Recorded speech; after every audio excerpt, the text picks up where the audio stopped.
G'day guys, welcome back to part 2 of the Mt Rushmore for all 18 AFL clubs. We have obviously done the Adelaide one last week, and this week we are now on to the Brisbane Lions, which was a bloody tough ask given the crop of players we're dealing with here. So just a reminder of the guidelines for my selections on this. They do have to be past players, and I made sure that they're players that I watched play. So I didn't want to use players that I hadn't seen play, even though I knew they were great. I didn't want to base it off stats. I wanted it to be people that I'd actually seen play. So there could be some division amongst my opinions on who makes the Mt Rushmore for the Brisbane Lions, as there's quite a few star-studded players. Alright, and with that said, let's get stuck into it. The first player on Mt Rushmore for the Brisbane Lions, I've got down as Mr. Justin Leppich. Now, Lepper, obviously a very, very long servant of the Brisbane Lions. He played 227 games, and to my surprise, kicked 194 goals. I knew he had played forward a little bit. I didn't realise he played forward enough to kick 194, so that's a pretty good effort. He's a three-time premiership player in 2001, 2 and 3. The Merritt Murray medalist 1999, a three-time All-Australian. He actually won Lions goal kicking in 2 consecutive years in 97, 98. But for me, watching him personally is best known of just being that really rugged, really tough bastard centre-half back that you just could not get past. He was as fierce as they come, and he was one of the best defenders going around during that era. So I think he deserves a spot on the Lions Mt Rushmore.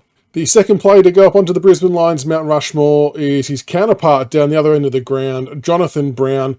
Much more needs to be said about this bloke. A massive centre-half forward. What do you have? 256 games for 594 goals. Three-time premiership player, two-time All-Australian.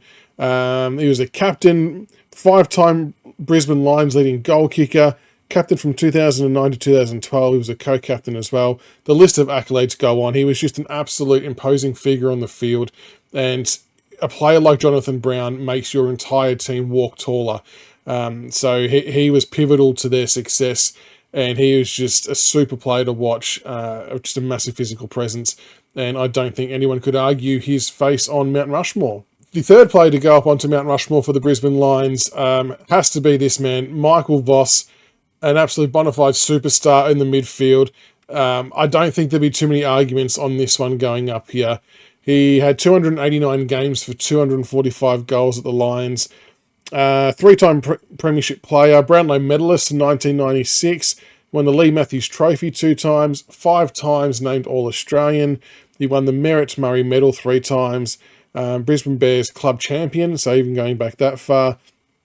And obviously he was the captain of the Lions from 97 to 2006. But Vossi just led by example every single week. Just tough at it, didn't take a backward step, not non-compromising. You knew what you were going to get each week, and he was an absolute superstar and one of the best midfielders that we ever saw in that era. So he rightly deserves his face up on the Brisbane Lions Mt Rushmore. I'm not sure we'll get too many arguments there on that one. All right, before we get into this last one, this really could have gone to a handful of players, just with how talented the Brisbane Lions were in that early 2000s era. So I do want to give a shout out and a special honourable mention to Acker. He could have quite easily got up there. Darryl White could have got up there. Nigel Lappin, Craig McRae, Chris or Brad Scott could have got up there. Clark Keating for his finals efforts alone could have got up there. They were just star-studded across all areas of the park, and it's no wonder they won 3 in a row. But I think this man had to get the last spot on there. Simon Black, who is an absolute jet, one of the greatest mids to play the game. And, you know, when you think about how successful they were across that era, he was a key component of that. So he played 322 games for 171 goals, a 3-time premiership player, Brownlow medalist, Norm Smith medalist, which I think is a big tick as well, 3-time All-Australian, 3 times Merritt Murray medal. He was the Herald Sun Player of the Year. He was the captain of the Lions for the year. Rising Star nominations, Marcus Ashcroft medals, the list goes on. Simon Black, one of the great left footers of our time, is just a silky smooth mover, and he was just the cream on top for the Brisbane Lions during that golden era. So he gets the last spot on Mt Rushmore for the Brisbane Lions. So there you go. That is my list. Let me know in the comments below who you would have up there for the Brisbane Lions. Obviously, quite a few candidates that could have gone up there. A very, very tough one to do. So let me know who you would have gone with. And as always, make sure you leave a comment, like, and subscribe. And I'll see you for Carlton, which will be the next one.